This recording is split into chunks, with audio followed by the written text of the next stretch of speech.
Hello दोस्तों। देखो आज बहुत ही आप ऐसा बोल सकते हैं कि एक ऐसे टॉपिक पे बात करने जा रहा हूँ। शायद वो कुछ लोगों को लगे कि भाई मतलब ये आप हमारे खिलाफ बोल रहे हैं, या जो है कुछ लोगों को लगे कि मतलब ये तो आप मतलब जो है चीज़ें जो हैं जो सत्य हैं उसको गलत साबित करने की कोशिश करें। ठीक। मैं बेसिकली यहाँ पे बात करना चाहूँगा कुछ थ्योरीज की, और उसके बाद कुछ लोगों की जिनको जो है हमेशा बदनाम किया गया। ठीक है। यहाँ पे मैं बात करूँगा, बेसिकली मेरा जो मेन फोकस रहेगा वो रहेगा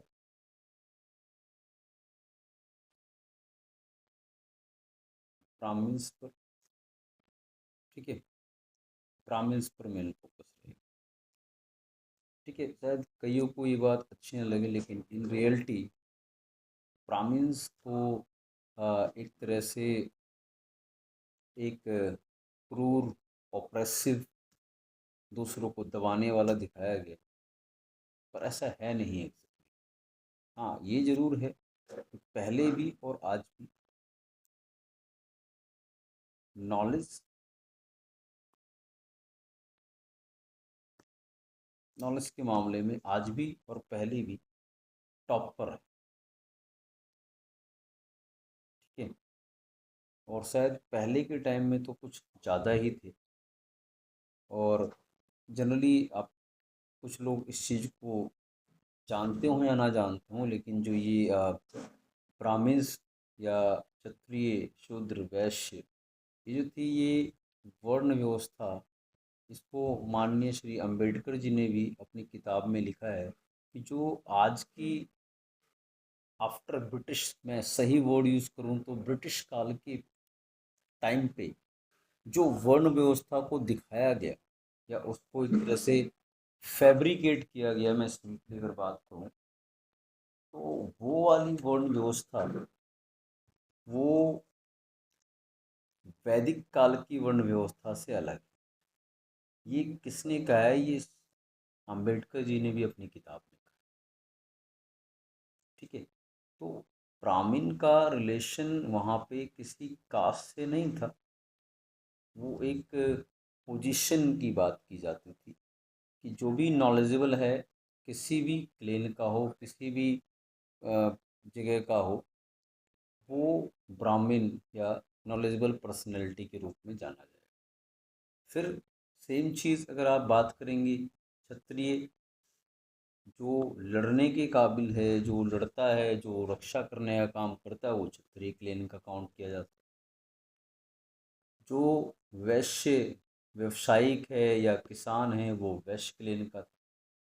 अब उसमें कास्ट नहीं था, उसमें वो आपके आपके वर्क के बेस पर आपको कैटेगराइज किया गया था। तो वहाँ पर्सन जो है वो उस हिसाब से नहीं देगी आप इस कास्ट के हैं तो आपको, जो आज प्रेजेंटली समझा जाता है या जाना जाता है, जो जिस तरह से रिप्रेजेंट किया जाता है, वो ऐसा कुछ नहीं था। और जो दलित या शुद्र, तो उनको आप जनरली बोल दें कि उसमें वो पर्सन जो कुछ you can say manual works वगैरह किया करते थे, उनकी बात की जाए तो। और यहाँ पर ब्राह्मण, क्षत्रिय, वैश्य और शूद्र या जो है दलित, तो इनका आपस में एक दूसरे को ऑपरेशन का भी कोई कंडीशन नहीं थी। आई थिंक, मुझे अगर लगता है कि आप थोड़ा सा हिस्ट्री को देखें या उसकी क्रोनोलॉजी को देखेंगे, तो एक मैं बड़े यू कैन से पर्सन का नाम लूँ, दैट इज़ चाणक्य या कौटिल्य। ठीक है। चाणक्य जी या कौटिल्य जिन्हें कहा जाता है। तो अगर आपको थोड़ा सा पता हो तो लगभग यू कैन से ये लोग प्रेजेंट थे, कब की बात हो रही है? जब आज से लगभग 2-2.5 हजार साल पहले की बात हो रही, तब ये लोग प्रेजेंट थे। उस दौरान चंद्रगुप्त मौर्य, जो कि एक, उस दौरान की मैं बात करूँ तो दलित शूद्र क्लेन से बिलोंग करता था। उसको चाणक्य ने राजा बनाया। तो ब्राह्मण ऑप्रेसिव कैसे हुआ? उसने तो इसको प्रमोट किया, क्योंकि उस वक्त ये वाली व्यवस्था जो अभी डेवलप की गई है या जानबूझ के क्रिएट की गई है वो नहीं थी। आप अंग्रेजों के आने से पहले, ठीक है, और कुछ मुगलों के टाइम में इधर उधर अगर आप देख लें, शायद ये ऐसा कुछ ऑप्रेसिव कंडीशन थी ही नहीं। लोग एक दूसरे के साथ, हाँ, वर्क लोगों का डिवाइड जरूर था, लेकिन लोग दूसरे के साथ किसी भी ऑप्रेसिव कंडीशन से या ऑप्रेसिव कंडीशन में नहीं देखते थे। बिहेवियर ऐसा नहीं था, हर किसी का सम्मान रहता था। हाँ, लेकिन ये बात सही है, जो ज्ञानी था, जिसको उस वक्त ब्राह्मण बोल दिया जाता था, जो कि आज एक कास्ट सिस्टम में कन्वर्ट कर दिया गया है, तो उस वक्त जो ब्राह्मण बोल दिया जाता था वो ज्ञानी था। वो किसी भी जगह का, किसी भी घर का हो सकता था। और वो पर्सन जो है, अगर कोई, जैसे उस दौरान की अगर बात की जाए, कोई दलित या शूद्र है जो मैनुअल वर्क कर रहा है, मान लो उसका कोई पर्सन अगर यू कैन से अच्छी नॉलेज वगैरह गेन करता है कहीं से, आपका यू कैन से डेवलप करता है, और वो, तो वो ब्राह्मण की कैटेगरी में काउंट होता है। सेम ऐसे क्षत्रिय, सेम ऐसे वैश्य। तो ये अंग्रेजों के पहले तक या थोड़ा मुगलों के पहले तक का हिसाब ऐसा कुछ हुआ करता है।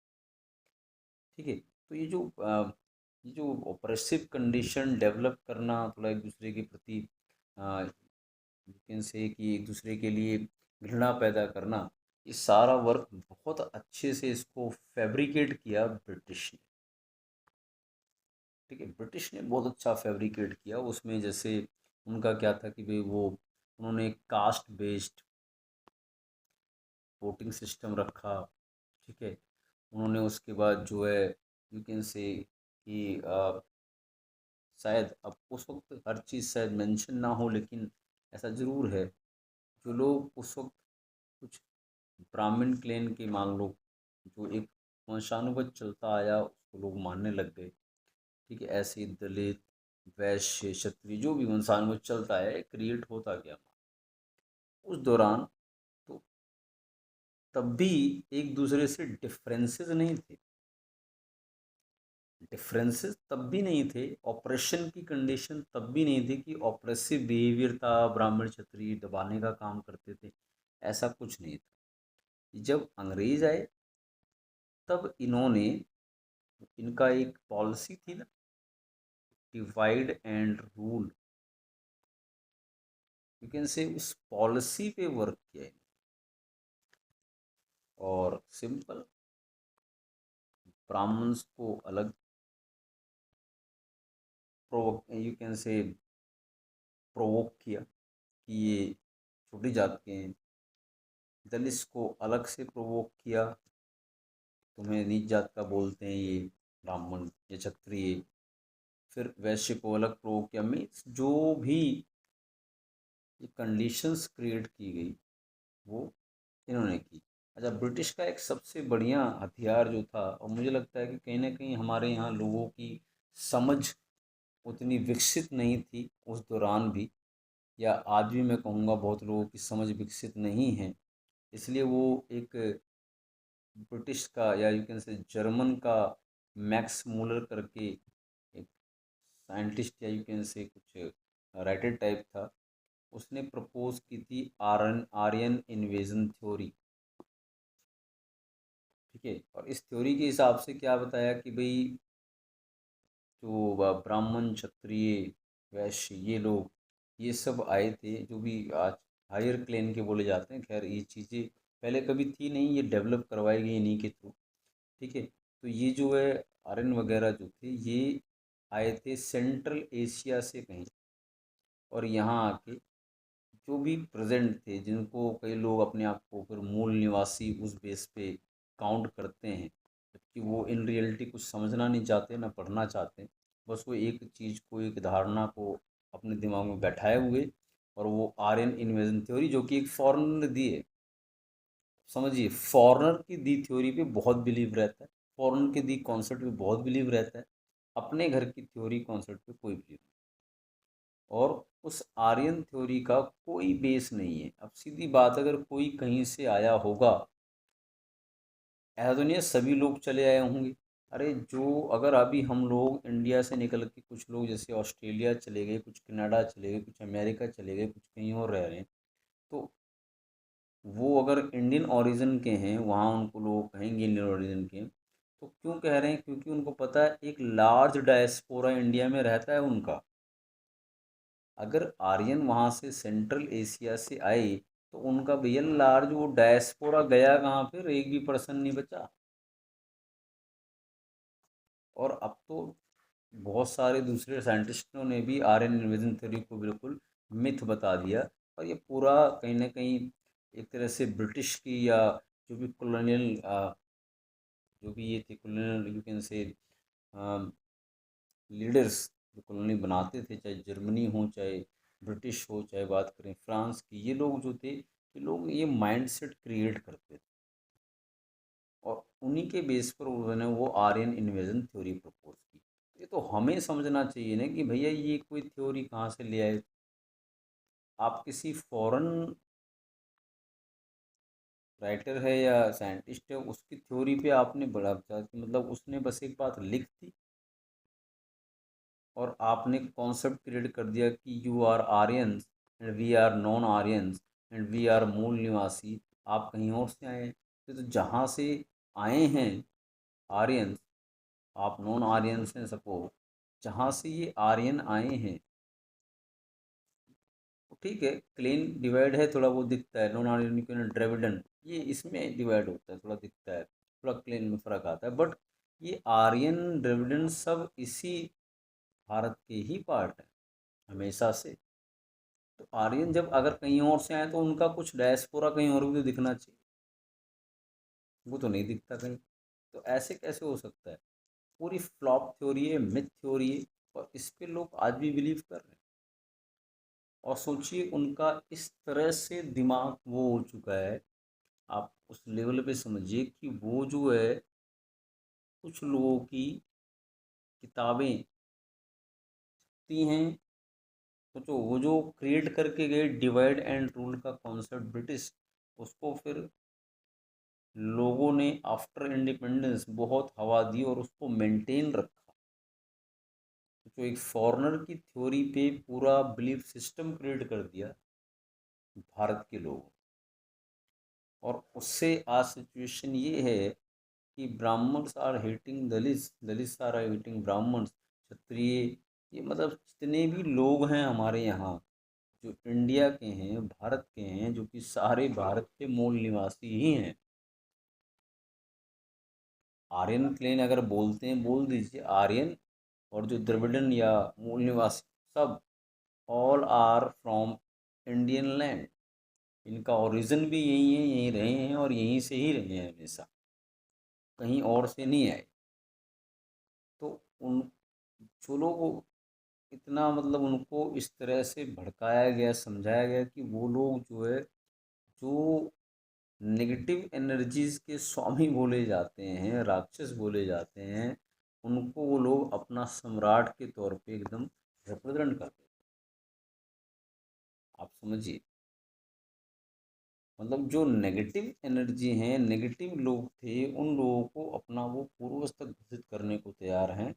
किस बेस पर? वो जो आर्यन इन्वेजन थ्योरी दी गई, जो कि एक ब्रिटिश, सॉरी, एक जर्मन ने दी, जो यू कैन से वो कॉलोनियल सिस्टम को मेंटेन रखे रहने के लिए, डिवाइड एंड रूल को, कॉन्सेप्ट को मेंटेन रखने के लिए वो प्रपोज की गई। और पूरा पॉलिटिकल कंडीशन ले लीजिए आप, उसके बाद लोग आज भी उस थ्योरी को मानने को तैयार हैं, जबकि उसका कोई प्रूफ है ही नहीं। आप सोचिए। तो हमें भारत के लोगों को ये समझना होगा कि डिवाइड एंड रूल अंग्रेजों तक ठीक था, हमने उसको देख लिया। हमें वोट के बेस पर, वोट कास्टिंग के बेस पर डिवाइड कर दिया गया, जानबूझ के डिफरेंसेस क्रिएट किए गए। उससे पहले तो ऐसा कुछ था नहीं। हाँ, we are divided on the basis of our works, but एक दूसरे के प्रति घृणा की भावना नहीं थी। और वर्क्स सबको पता है डिवाइड रहते ही हैं, हर सोसाइटी में वर्क्स डिवाइड है, चाहे वो अमेरिका हो चाहे इंग्लैंड हो। आज भी लोग हैं ना जो टॉयलेट साफ़ करते हैं, या जो लोग जो है कंपनीज में काम करते हैं, आज भी हैं चीज़ें और हमेशा रहेंगी ये चीज़। तो लेकिन एक दूसरे के प्रति नेगेटिव एनर्जी या नेगेटिव उससे नहीं देखा जाता ना, आप समझ। और उसको कॉन्सेप्ट को लेकर ढो रहे हैं, डिवाइड एंड रूल के आज भी शिकार हैं। कि इवन सोचो इतना शिकार हैं कि पार्टियां खुले आम बोल देते हैं कि हमें जाति बेस पे जनगणना करनी है, जिससे हम आपको और डिवाइड कर सकें बढ़िया से। तो जितने भी भारत के निवासी हैं, ठीक है, पहली चीज़ अपना ये जो जो हर जगह से थ्योरी रिजेक्टेड है, ऐसी थ्योरीज को पहले तो साइड करिए, इनका कोई बेस नहीं है। और जब तक ऐसी थ्योरीज में फंसे रहेंगे तो लोग ऐसी किताबें भी चमकाते रहेंगे और आपको भ्रमित करते रहेंगे। आपको ये बात समझनी होगी कि भाई हमें वो सिस्टम क्रिएट करना पड़ेगा वापस, जो अंग्रेज़ों के टाइम से पहले था, जहाँ पे लोग अपने वर्क के बेस पर डिवाइड तो थे, but they are not going to have differences with each other. Differences नहीं थे कि वो उसको ऑप्रेस कर रहा है, वो उससे ऑप्रेस हो रहा है, या वो उसके लिए कुछ गलत कर रहा है, उसके लिए वो कुछ कह रहा है, कुछ भी बोल दे रहा है। तो ये जो ऑप्रेसिव कंडीशन से ये क्रिएट की गई हैं, फालतू की थ्योरीज वगैरह देखी, और उसके शिकार कौन हुए हैं बेहतर तरीके से, बहुत बदतर तरीके से, वो सबको पता है, ठीक है। रही बात ओरिजिन की, प्रॉपरली अगर ब्राह्मण ओरिजिन की बात करेंगे तो उसका बकायदा हमारे पास हमारे ग्रंथ है। तो हमारे ग्रंथों को नहीं मान के आप कुछ और, कोई भी कुछ भी कह जाएगा जिसको कुछ पता ही नहीं है उसके बारे में, वो कुछ भी कह जाएगा और आप उसको मानेंगे, तो ये थोड़ा सा कहीं ना कहीं डिपेंड करता है फिर भाई आप कुछ समझना नहीं चाहते, और चीज़ें इतनी ज़्यादा नेगेटिव पहुंचा चुके हैं कि आप लोग आपका फ़ायदा उठाते हैं बस। ब्राह्मण पूर्वज किसके, जो हम सप्तऋषि बोलते हैं, उनके हैं। विश्वामित्र, जमदग्नि, भारद्वाज, गौतम, अत्रि, वशिष्ठ और कश्यप ऋषि। कश्यप कौन, जिनके नाम पे कश्मीर है। कुछ फिल्मों में तो यहाँ तक दिखा दिया कि कश्मीर को मुगलों ने बसाया। तो जब हम लोग ही चीज़ों को सपोर्ट करेंगे और हम लोग ही कुछ नहीं कहेंगे, और हम लोग ही अपने आप को डिवाइड करके बैठे रहेंगे कि we are Aryans, we are non Aryan, we are Dravidian, we are मूल निवासी, एक्सेट्रा एक्सेट्रा एक्सेट्रा, जो भी चीज़, आप कब तक, वो जो ब्रिटिश ने सीड बोया था वो कहीं ना कहीं मेंटेन है वो तो। आप उसके बाद भी चीज़ों को समझने के लिए तैयार नहीं है, कि जबकि थ्योरीज का कोई बेस नहीं है, बेसलेस थ्योरीज दे के गए हैं, उनका कोई रिलेशन है ही नहीं रियलिटी से। जब आप समझने को उस चीज़ को तैयार नहीं है तो डिफरेंसेस घटेंगे कैसे, तो डिफरेंसेस तो और बढ़ते जाएंगे। नॉर्मली ऑब्जर्व किया जाता है कि आप सोशल मीडिया वगैरह पे जाएं तो भाई आप सबसे ज़्यादा बुरे ब्राह्मणों को दिख, ब्राह्मणों को ही गालियाँ पड़ रही हैं। और मुझे नहीं लगता कि एक दो को छोड़ के कोई ब्राह्मण शासक के तौर पे रहा हो। शासक बनाए हैं, बने नहीं है कभी, शासक बनाए हैं, पर उसमें शासक बनाए हैं तो दलित को भी बनाया है, वैश्य को भी बनाया है, उसमें जो है यू कैन से क्षत्रिय को भी बनाया है, सब बने हैं शासक। ब्राह्मण एक आधी बार की बात अलग है, लाइक पुष्यमित्र शुंग लोग थे जो थे ब्राह्मण, दाहिर थे। नहीं तो इतने कोई खास ब्राह्मण प्लेन के, महाभारत टाइम से भी ले लो आप, रामायण काल से भी ले लो आप, Brahmin was were never ever as a king. कभी उसने अपने आप को इस तरह से नहीं किया। हाँ जरूर है, नॉलेज नॉलेज अच्छी थी, साइंटिफिक टेम्पर बहुत स्ट्रांग था, तो वो उस बेस पर आप अगर कहें कि हाँ भाई, तो आज भी उस बेस पर यू कैन से कि अगर आपके पास नॉलेज टेम्पर है, बहुत अच्छी नॉलेज है, तो आज भी आप किसी भी वर्ग से आते हो, किसी भी जगह से आते हो, आप वैल्यूएबल हैं। इसका बहुत बड़ा एग्जाम्पल पुराने टाइम में हमारे पास डॉक्टर B.R. अम्बेडकर जी हैं। बहुत अच्छा एग्जाम्पल है। Doctor B.R. अम्बेडकर पढ़े, उसके बाद वो आए, उस काबिल बने, तो उन्हें कौन रोक पाया? कोई नहीं रोक पाया। इसमें ब्राह्मण क्षत्रिय शूद्र वैश्य इसमें कुछ करने से कोई मतलब नहीं है। आपको इस बात को समझना पड़ेगा। अगर आप नॉलेजेबल पर्सन हैं तो आपको कहीं ना कहीं वैल्यू मिलेगी। उस टाइम की जो ब्राह्मण क्लेन थी बहुत नॉलेजेबल होती थी, तब भी कुछ नहीं है इतना, लेकिन वो बहुत नॉलेजेबल थी। वो यही सब चीज़ें करते, नॉलेज से रिलेटेड ही काम रहता था। तो उनको गाली देने से कोई फ़ायदा नहीं है ना, कि मतलब जो वर्क कर रहा है, नॉलेज के ऊपर कर रहा है, सीख रहा है, समझ रहा है, जान रहा है, तो वो लेगा। और इसमें ब्राह्मण एक पोजीशन, जो ज़्यादा नॉलेज गेन करे उसके लिए होती थी। उसमें तो हर वर्ग के लोग आ जाते थे। और डिफरेंस, वो ठीक है, वो प्लेन बनता गया, उसके बाद डिफरेंसेस बढ़िया से प्लेन बना, उसके बाद भी डिफरेंसेस नहीं थे। डिफरेंसेस क्रिएट करने का काम किया अंग्रेजों ने, और उन्होंने अपनी थ्योरी दी और आप उन थ्योरी में फंस गए। अरे तो आपको समझना पड़ेगा ना कि भैया वो थ्योरी का बेस कहाँ है। बेसलेस थ्योरी है, आप फिर भी उसको लेकर ढो रहे हैं, और उस बेस पर डिफरेंसेस को और बढ़ाते जा रहे हैं। इस हिसाब से तो हमारा प्रॉपर तरीके से एक प्रॉपर भारत तो बन ही नहीं पाया कभी। आप तो डिफरेंसेस ही लेके बैठ रहेंगे, मैं ब्राह्मण, मैं क्षत्रिय, मैं ये, मैं वो, मैं ये, तुमने ये किया, तुमने ये किया, तुमने वो किया, करते रहिए। हिंदुस्तान हमारा राष्ट्र, हिंदू या हिंदुस्तानी हमारी पहचान, दैट्स इनफ। आप अपने सरनेम कुछ भी यूज़ कर रहे हैं, किसी भी जगह से आप बिलोंग कर रहे हैं, but we all are always Indians, भारतीय हमेशा रहे हैं, हमेशा साथ रहे हैं। बस कुछ लोग आए, डिफरेंसेस क्रिएट कर गए, उनके जाने के बाद और लोग जो थे हमारे अपने ही, जिन्होंने शासन किया, उन्होंने डिफरेंसेस क्रिएट की। ये बात हमें समझनी होगी।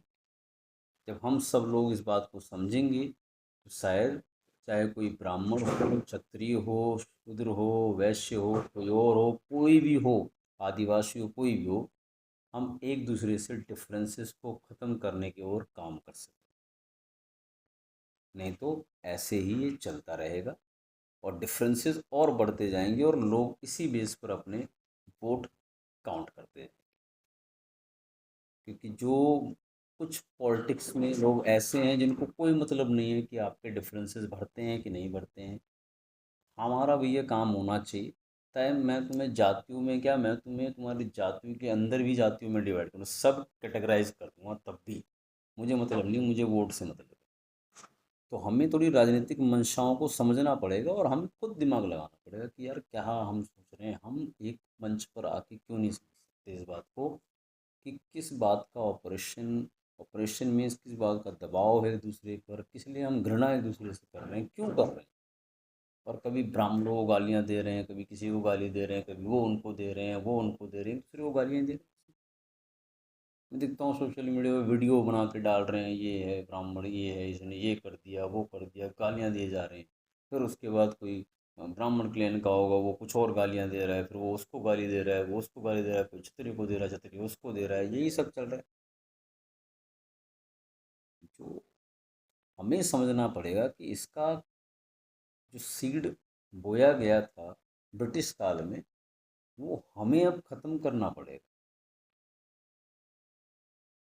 जो क्रिएट हुआ है, जो डिफरेंसेस खाई बनाई गई है, उसको अभी आफ्टर इंडिपेंडेंस भी मेंटेन रखा गया, उन डिफरेंसेस को ख़त्म करना पड़ेगा।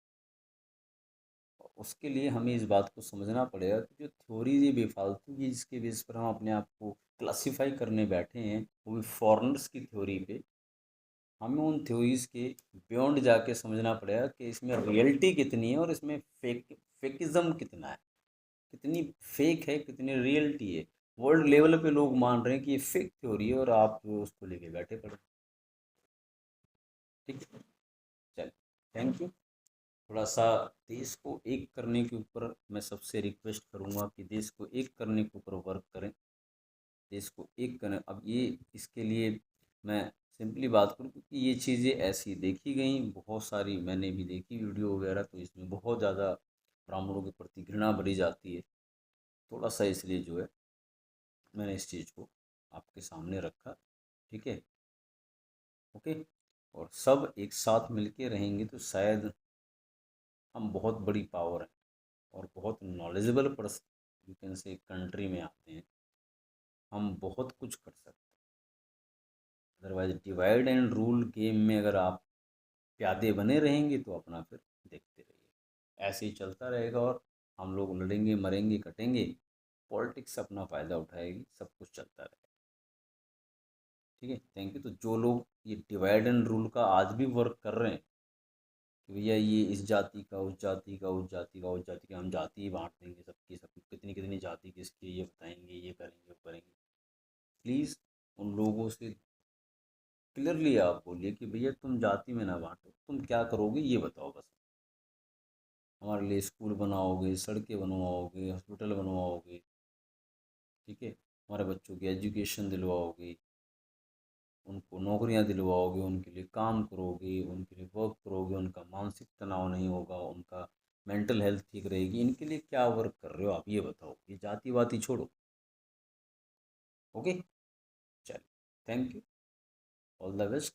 हमें मिलके काम करने की ज़रूरत है ताकि हम आने वाले 4 5 साल 10 साल में एक सिंगल यूनाइटेड, जो यूनाइटेड तो है लेकिन जो बहुत सेक्ट्स में डिवाइड है, जातियों के बेस पर, ठीक है, पंथों के बेस पर, उन सबको हम एक करके एक वर्ड में एक साथ सब बोल सकें कि हम हिंदुस्तानी हैं first, then different different categories में आते हैं, लेकिन हमारा प्राइमरी जो है वो हिंदुस्तान।